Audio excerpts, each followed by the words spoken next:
செம்மணி சித்துப்பாத்தி இந்து மயான புதைகுழி வழக்கு மீண்டும் இன்றைய தினம் 27ஆம் தேதி ஏப்ரல் மாதம் 2026 அன்று மூன்றாம் கட்டத்துக்கான அகழ்வு பணி ஆரம்பிக்கப்பட்டது. இன்றைய தினம் நேரடியாகவே அகழ்வு பணிகள் நடைபெற்ற செம்மணி சித்துப்பாத்தி இந்து மயானத்திலேயே வழக்கு அழைக்கப்பட்டு காலை 8:30 மணியளவில் இருந்து தற்போது வரை அகழ்வு பணிகள் நடைபெற்று வருகின்றது. அகழ்வு பணிகளினுடைய மொத்த நாட்களாக மூன்றாம் கட்டம் 56 நாட்கள் நிர்ணயிக்கப்பட்டுள்ளதோடு 56 நாட்களுக்கான பாதீடு நீதியமைச்சினால் அங்கீகரிக்கப்பட்டு யாழ்ப்பாண மேல் நீதிமன்றத்துக்கு வழங்கப்பட்டுள்ளதுடன் இது 2 வார கால அடிப்படையில் தொடர்ச்சியாக நடைபெறுவதற்கு தீர்மானிக்கப்பட்டுள்ளது.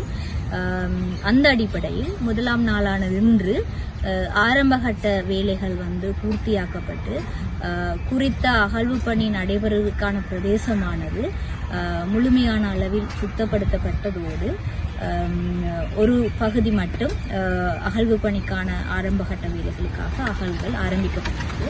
இன்றைய தினம் எந்தவிதமான மனித எண்பு எச்சங்களும் அடையாளம் காணப்படவில்லை.